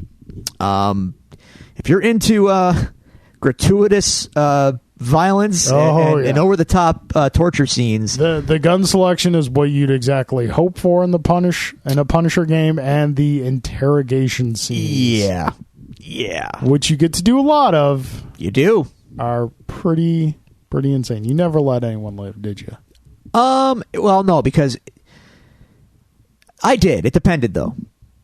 It depended on the situation. Sometimes letting them live got you more than killing them all. killing them all was easy, but if you let them live, they might lead you to more weapons or secret in the level or something like that. So then again, some of the interrogation locations were just so good. I can't pass up putting this guy's face in the deep fryer. Who says no to that? Or getting the guy gored by a rhino. Yeah. Yeah. Or the piranha tank. Not the rhino, a rhino. Yeah. So the piranha tank was straight out of the comic book too, out of Welcome Back, Frank. So yeah, that game just had some really great iconic comic locations that they just kind of they snuck in there. It wasn't like part of the advertising or anything. Fans of if you were a Punisher fan, That game is your Arkham. It was like a total love letter to the Punisher. Yeah. It's pretty cool, and Matt was a part of it. Couldn't be the spiritual Avenger though. Would have liked that costume. You stop that. Moving on. Okay, now we're gonna take a little dip in quality. Well, yeah, we're talking about Daredevil video games. They're not very good. No, there's some. What we've had. We're right now before getting to what we're about to talk to. We're 2-1. Two good ones, one bad one. Okay, fair enough. We're That's about fair. to go 500. Oh. Do you remember a game called Marvel Nemesis: Rise of the Imperfects? I do. Here's why. Because they tried to make it into a comic series as well. Yep. And they tried to make it canonical Marvel. Yep. And it was like, who created these characters? Oh, the video game company. Oh. Nope. Sorry. Yeah. We're good here. It was a fighting game. I don't remember. I just remember the game existed. It was kind of like, it was a fighting game, but it was kind of more akin to Super Smash Brothers without the multi-level stages. Wow. I think because I remember I rented it when I was it came out. What year did it come out? I want to say 04, 5? Yeah. It came out when I was working at Blockbuster. Okay. I rented it one night. I played it for 20 minutes. I was just like, nope. Nope. No, thank you. And this is during the fighting game drought. Yeah. There's nothing out there. And even now it's like, nope. No thanks. So Daredevil made an appearance in there, huh? Yeah. It says here the Marvel Nemesis game was developed by EA and featured many original characters who were pitted against several Marvel characters, including Daredevil and Elektra. Huh. Did they have their own unique costumes for the game, or? They have a small screenshot here of Daredevil, and he looks in his traditional... Oh. Well, right. At least they gave him that. Yep. So yeah, that game was not good. No. But... we're about to get to two really great games that you can actually go and get these games now on the PlayStation Store if you wanted, but last time I checked, they're wildly overpriced. Go on. Marvel Ultimate Alliance and Marvel Ultimate Alliance 2. Yes. Again, spinning out of the success of X-Men Legends. Yes. They expanded it to the whole Marvel universe. Yeah, and these were action role-playing games. Yeah, action RPGs. I think Diablo is kind of... They were, I guess that's a fair. You had there's a stat tree. Yeah, and tree. You could bulk up your abilities and whatnot. But it was, overhead, and you ran around, and you had real time battles. So it wasn't random encounters. Yeah. It was all It was like a beat 'em up and RPG had a kid. Basically, that's a good way to look at it. Yeah, but the games are crazy fun. So many characters in these games. They really stacked them. And each character was unique and had their own abilities and whatnot. But, dude, seriously, no fooling around. You want to win that game easy, you get Cap, and you just keep buffing his shield throw. Okay. Because then the shield just keeps going and going, and you could just kind of sit back and just watch it go. They included... everybody in those games. Yeah. And Moon Knight showed up in those games. Moon Knight, Ghost Rider, Blade, and some of these characters were hidden characters that you had to go on special side quests to find. And another cool thing they did for the game is if you picked, let's say you picked the Fantastic Four, you would get a special stat bonus for doing the Fantastic Four. If you picked all X-Men, you would get a stat bonus for doing X-Men, Avengers, so on and so forth. Yeah. Every character in the game had numerous alternate costumes right out of the comics. So how many did Matt have? I believe Matt only had his armored costume and his traditional yellow or his original yellow and brown. So wait, they didn't have the regular red suit? Oh yeah, no, they had the regular red suit I'm talking about for his alternate costumes. Oh, okay. So and then in the second game, the alternate costumes were kind of reduced a little bit because the game was following the Secret Wars comic storyline, the more recent Secret Wars, not the original Secret Wars. Okay. So they had like special costumes for those, and then like maybe one or two from the comics. But the special game, funny thing, remember the scene in Avengers when it's Battle in New York and they're doing like the camera's just kind of flying through the action? Yes. And then you see Iron Man land and shoot Cap's shield and he reflects. Yeah. That is right out of that game. Well, it's also that right is out of the legitimately out of it, because in that game they introduced like... Well, they took that from the comic as well. Well, they did team combo attacks in the second game. That was specifically one of the ones that like Cap and Iron Man could do. Like I think with like Thing and Storm, like Storm would create a cyclone, Thing would like throw a rock up into the cyclone, and then she'd stop cyclone, the rock would just, stuff like that. Sure. But yeah, Daredevil was in both games. And these games, again, they're available on the PlayStation Store for like PlayStation 4. If they go on, I think it was like $40 for both of them for a combo pack. But they were like $35 each. And that's like, as great as these games are, that's too much for games that came out predominantly for PlayStation 2, and then Ultimate Alliance 1 was a launch game for the PS3. Yeah.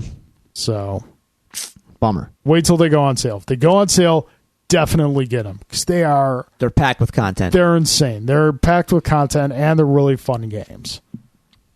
Now we go into a steep decline. No. The next technical appearance Daredevil has in a video game is Little Big Planet. What? They came out with Marvel had a line of costumes that you could put on the Sackboys. Okay. And Daredevil and Elektra were two of the costumes. What other Marvel characters got that on? Pretty much anyone you can think of. Oh, okay. So because it just comes out as downloadable content. So gotcha. Just seemed wildly out of place. Like, we're doing these Marvel ones, and it's if it was like we have Cap and Thor and Daredevil and Elektra, I'd be like, wait, what? No, there's a ton of them. Quite the odd dichotomy there. Yeah. Little Big Planet was a really great concept, but it could only work if you devoted a lot of time to it. I remember they tried to make it a really big deal and never didn't quite take off. The thing is, like, the stage creators are really in depth. Mm-hmm. Like, you literally just start with a blank screen and then you create everything. Mm-hmm. Not only do you create everything, you create how everything works. Mm-hmm. So anything you could basically think of in like a side-scrolling running adventure game, sure, you can do in that. And it gives you a whole new level of respect for people who design levels in games. It's like a Mario Maker for Sackboy. It's Mario Maker times 20. Just because as much in depth and detail as you could break down into is what you can do in this game. And which is great, but it's also a detriment in the game because, like, you kind of want to play the game. You don't want to spend all your time making. Like Mario Maker got it right in the sense that you could share. Yes, you could do stuff. Yeah. Well, no, you could share in Little Big Planet too. Oh, okay. You could do stuff, but if you just want to make a quick and easy board, you can go ahead and do that. The interface was very user friendly. Right. Having a tablet as a controller does that. Yeah, that's true. But Little Big Planet just didn't quite get that down. You know what was really fantastic though in the creator sense was, and I still have my copy, and I would say it's tough to say it's not better than, because it's as good as you make it, but the quality of the game, if you make a decent track, rivals Mario Kart. Mod Nation Racers. Never heard of it. Interesting. Yeah, it was total create everything. Your driver, your cart, the track, the environment around the track. You place the bonuses and whatnot on track. It's insanely fun. I'm surprised it never got a sequel. But probably since you never heard of it is probably part of the reason it never got a sequel. Okay, so that was that. And then we get to Ultimate Marvel vs. Capcom 3. I have no recollection of this game.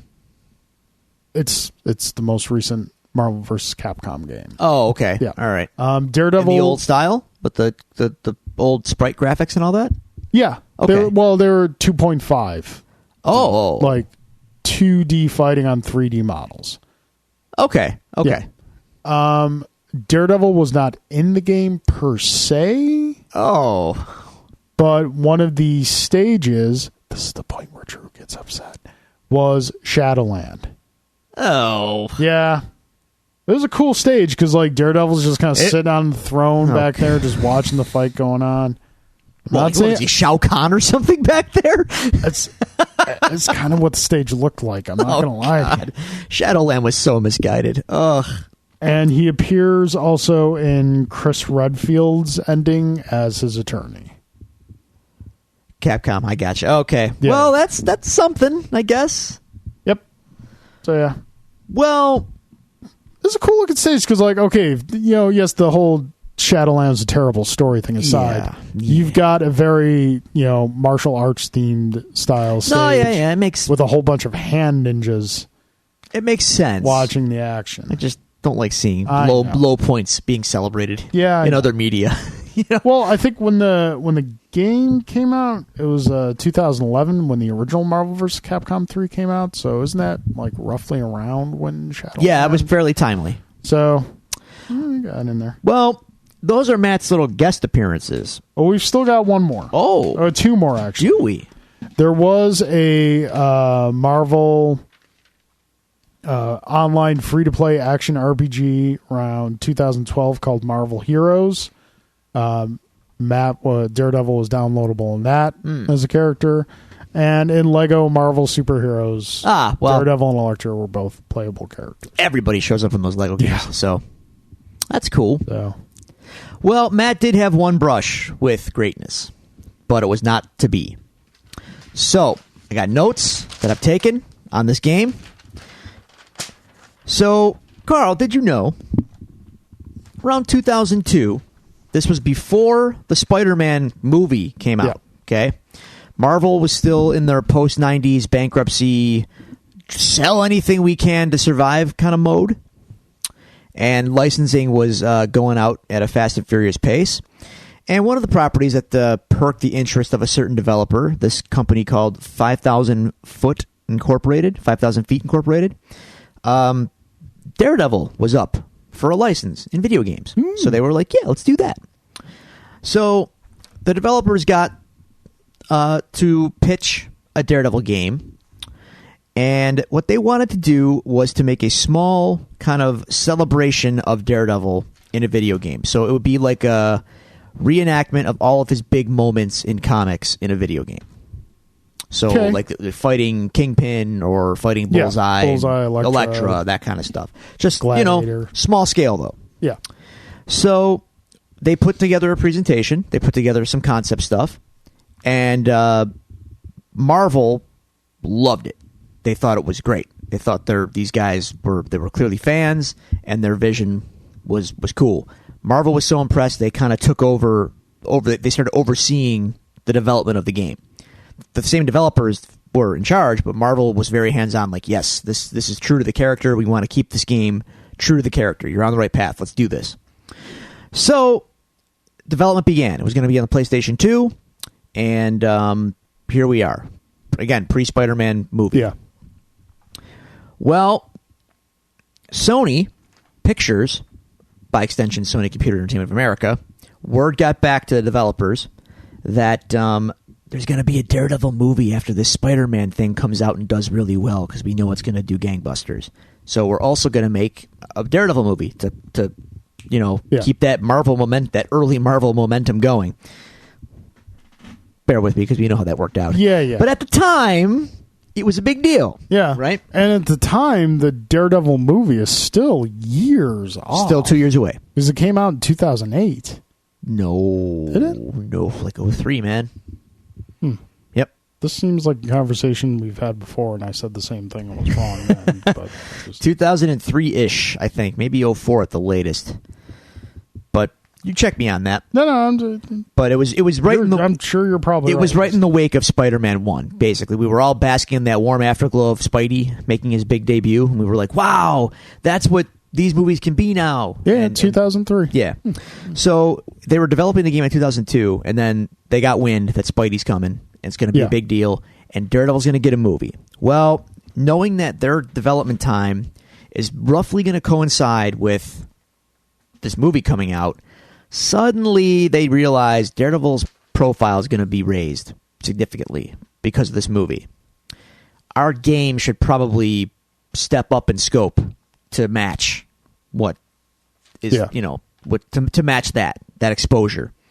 Now, at this point, do they decide to make a movie adaptation? No, that's the thing. This is a totally original game. Okay. And Marvel at this point is still not what they were what they are today. So like Marvel Comics, essentially, if it's not really what they were called, but Marvel at that time was still very hands-on with this game and wanted to keep it as a celebration of the comic book character and his world. Hell's Kitchen and that, Frank Miller. Yep. All that mythos. So scope has now increased. We got to make this little small thing. Nope, it's got to be bigger. And it's got to reach more platforms. So they're developing it for the PlayStation 2, but now they have to develop it as well for PC and for the Xbox, the original Xbox. So now you got 3 platforms instead of 1. This is a small team. So now that the scope is increased, they got to bring on more people. Unfortunately, some of the people they brought in were freelancers and people that they weren't familiar with, and they were not the most reputable of folk, unfortunately. So that's going to come back in a moment. But that the problems are going to start to creep up here. In this game, which was very promising, which Marvel was so impressed with, well, here's the thing you got to understand about Sony and Microsoft at that time. Sony Computer Entertainment and Microsoft, to develop a game for the PlayStation or the Xbox, they had content control boards, basically. And they were there to veto or steer any game in development for the console as they saw fit, so that they could approve its release for the console. Kind of like an anti-shovelware initiative. Yeah. Not that really stopped much, because there was still shovelware on both platforms. But whatever. So shovelware is. Shovelware is crap software that gets put out for a cheap buck. Oh, it's what killed the Atari. It's, that kind of stuff. The Wii had a lot of it too, unfortunately. Which is strange, because the Nintendo was the one that kind of spearheaded getting rid of the that seal of stuff. quality. Yeah. Unfortunately, the seal in the Wii years was not what it was. The The seal lost its luster for a little while. They got it back, though, with the Wii U. Throw it out, pop a balloon. Yeah. 3! Yeah. So Sony and Microsoft had similar things. Now, Microsoft was pretty much hands-off, like, whatever. We're pretty cool. You do what you want. As long as it's good, we'll release it. Sony, apparently, however, were notoriously meddlesome. So Marvel wants True Daredevil. They are overseeing the development of this game. Sony Computer Entertainment they don't care. They want unique game experiences. They want game mechanics that, gamers want. They don't care about Daredevil, the character, per se. So Marvel wants True Daredevil. Sony decides, you know what this game needs? Make it more like Tony Hawk Pro Skater. You look confused. You should be. Because last time I checked, according to those games, I know Darth Maul skateboards, but I didn't think that Daredevil skateboarded. And Night Thrasher also skateboarder. I know I haven't read as many Daredevil comics as you, but I think I'm fairly confident to say that Daredevil is not a skateboarder. You would be correct, but that's what Sony said to the developers. The developers are now being torn between Marvel wanting it real and authentic, and Sony wanting, for some reason, Tony Hawk Pro Skater. So Sony wants unique video game experiences, and in doing so, they decide to say, make it like that other game. Yes. I like Sony, but no one's perfect. Yeah. So the game mechanics now have to change a little bit. So what they do is they introduce the ability in the game for Matt to, because what this was originally going to be was a third-person open world brawler, basically. Yeah, kind of like that Spider-Man game for the PlayStation 1 that we discussed. More like, to be honest, more like the ones on PlayStation 2 that would follow, that weren't even released yet at the time. This game was in development. That's going to come up again in a second. So now, what they do, developers say, okay, they want Tony Hawk. What do we do? We can't give Matt a skateboard. It's ridiculous. So they introduced the concept of grinding. So if you're a skateboarder, grinding is where you slide down a railing or things like that. Yeah. So Matt now had the ability to grind on power lines and railings and things like that in the New York City sky. Okay, I mean, that's kind of within... It's a stretch. It's a bit like the power lines. Yeah, that's a stretch. But like, pipes and things like that. Yeah. It's a little forced. All right, a little bit, but Tell me a good story, I'll forgive you some sins. Yeah. Make me a good game, I'll forgive you some sins. So the developers are now having to serve two masters. Yeah. The game scope is increasing. They realize, you know what? We should maybe think about licensing a better engine for this game. An engine, kids, is like basically the software that the game is built upon. Yeah, like Unreal. Unreal is an engine. Frostbite is an engine. There's a few of them out there. Well, the Daredevil developers didn't have the money or did not want to pay the money to license one of the big engines at the time. Yeah. So they basically decided, we're going to go custom. They started building their own custom engine. It's fine. You can do it. A lot of it's kind of it's a cost savings, but it's a lot of work. Well, as this game now scope is increasing and things are getting elevated, that is becoming a problem. Now they have to do more features and more things on top of their engine. So it's kind of like trying to build a house on a basement that you haven't built yet. Correct. Well, no, the basement's already built, but you want to build a house twice as big, but your foundation is only half the size. Gotcha. You're in rough shape. It can be done, but you got to do some severe workarounds. Now, problems are starting to creep up. But let's get to some of the cool things that the developers wanted to do. They wanted to have Daredevil's senses take a huge part of the game.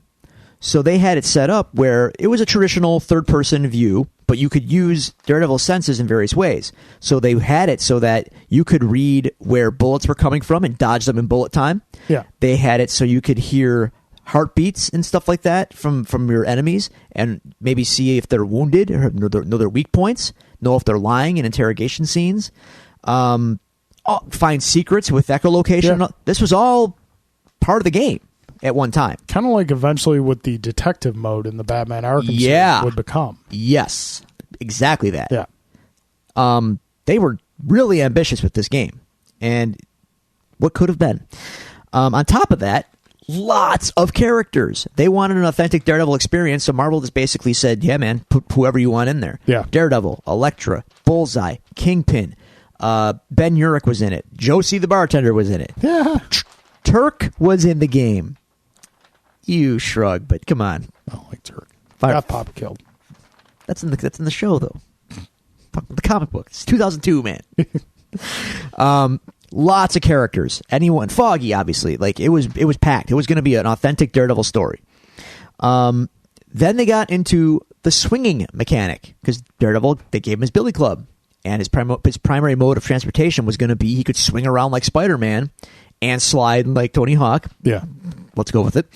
Unlike the Spider-Man game that Activision put out for PlayStation 2, when you could just shoot the web in the air and swing at nothing, this one... swinging on a cloud. You actually... The billy club would automatically attach to actual points in the stages. Yeah. So it would have to attach to the building or it would have to attach to a light post or things like that. So their swinging mechanic was better than Spider-Man's. They were onto something. Yeah. And it was also randomly appearing enemies, randomly appearing crime scenes. Like, it was an open world, basically superhero like game. The stuff they didn't end up doing in Spider-Man 2. Correct. This was all on the table for Daredevil. Well, that team growth I talked about, this small team brought in a lot of contract workers, a lot of developers, and unfortunately this growth was bad news because some of these people apparently, this from what I read and what I heard, there were like drug problems with a lot of these people, and it really killed. So it was like Atari in the 80s, kind of like that.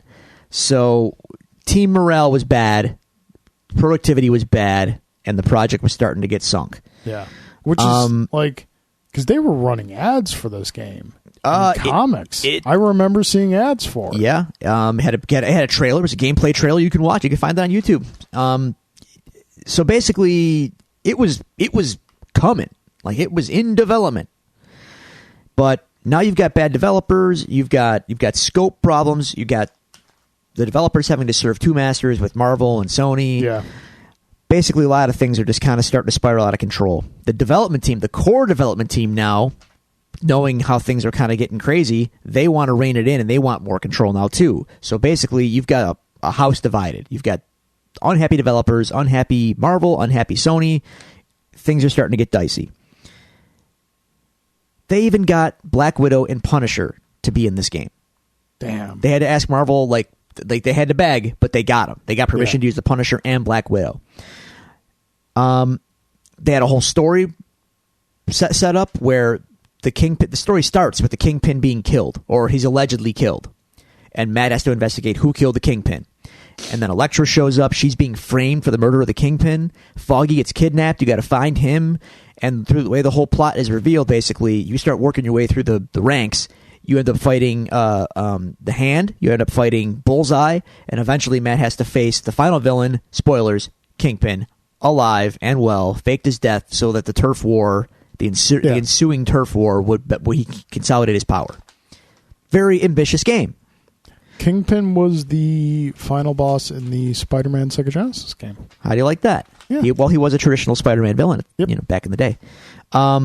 This game was literally months away from being completed and done. And then, given what it was, given the way things were going, and the movie kind of pooped out at that point, a lot of the core dev team left. They just bailed. And Marvel would not approve the game in the state that it was in, even though it was close to release. They said, nope, we can't put this out. Game was shelved, never to be seen or heard from again. The Daredevil game that could have been. If you guys want to... So great. Could have been. Could have been. If you want to check out any more of this, just go to YouTube and search for Daredevil video game and look for the video. It should be the first one you're going to find from Unseen64. It's a 15-minute video that gives you the full scoop of everything I just talked about, with gameplay footage, concept art, all kinds of details about this game and what could have been Daredevil's big shining moment in video games that did not come to fruition. Yeah, that sucks. Because Daredevil deserves a video game. If you see what they were going for, it would have been great. Yeah. It could have been great. In a weird way, like that Punisher game that came later, it's kind of like see they the kind fruits of their labor and that. Even though it's a totally different development team, totally different publisher, like it was a whole different. But that a lot kind of these guys talk and be like, "Hey, we're maybe working on, we were doing this, and this." I just mean the level of fan service and appreciation that Punisher game had. These Daredevil guys had. Like it was going to be the pure Daredevil experience, and we didn't get it. Bummer. Big bummer. What do you think? I know it's kind of, at this point, it's kind of a 50-50. I don't think the TV show lends itself to a game. No. Well. But if they decided to do a Daredevil game, like, obviously, because Arkham essentially did Daredevil's powers. That's the problem, isn't it? Yeah. Like, it all comes back like, we could do Daredevil, people are just going to call it an Arkham clone. Yeah. Which isn't necessarily a bad thing. But you're not breaking new ground either. Yeah, but do you always have to break new ground to make a good game? No. Like, you could tell a really great story. Yeah, sure, you can... If it had an angle... You can take those mechanics, apply them to Daredevil. They'll work 100%. Just, like, tell a good story. Is it enough to get people's attention, though? Yeah. It would have mine as a fan. Is it enough to move past, like, what a lot of people would just chalk up as an Arkham clone? Right. That's the thing. You have to overcome that. Yeah. I don't know what it could be. Maybe a Telltale game with Daredevil could be cool. It wouldn't be as action-packed, but it would be cool. Some kind of legal simulator. I don't know. Phoenix Wright versus Matt Murdock. Objection. That could be cool. I don't know. It's tough because I feel like it really could have happened, and now we'll likely never get it. That's a shame. Yeah, it's unfortunate. But there are a couple gems out there to go digging for if you still have some old systems. Sure. Definitely. Sure. Find that Punisher game, find the Marvel Ultimate Alliances game, find that original Spider-Man game. You could probably get them all dirt cheap on disc and the budget bins someplace. But yeah, those games are definitely worth looking into. It's unfortunate that Matt didn't get the game that he deserved. Damn you, Affleck Batman. Affleck Daredevil movie. We can just blame Affleck, period. All right, folks. We really appreciate you joining us for another episode. We got some more fun stuff coming up for you in the weeks to come before we get to Defenders. We're probably going to have a ton of stuff to talk about next week, post-Comic-Con show, and who knows what other little surprises we might wheel out for you. That being said, if you have any questions for us or comments on the show, you can reach us on Twitter at DevilsDoPod. You can go to Facebook.com/DevilsDoPod. You can email us at thedevilsdupod@gmail.com, or all these resources are available to you on our website, thedevilsdupodcast.com. That being said, Drew, any final thoughts? No final thoughts. If you have the means, go watch the G1. Yeah. Go for some V-triggers. Kenny is in the tournament, so. All right, folks. Have a good week. Court's adjourned.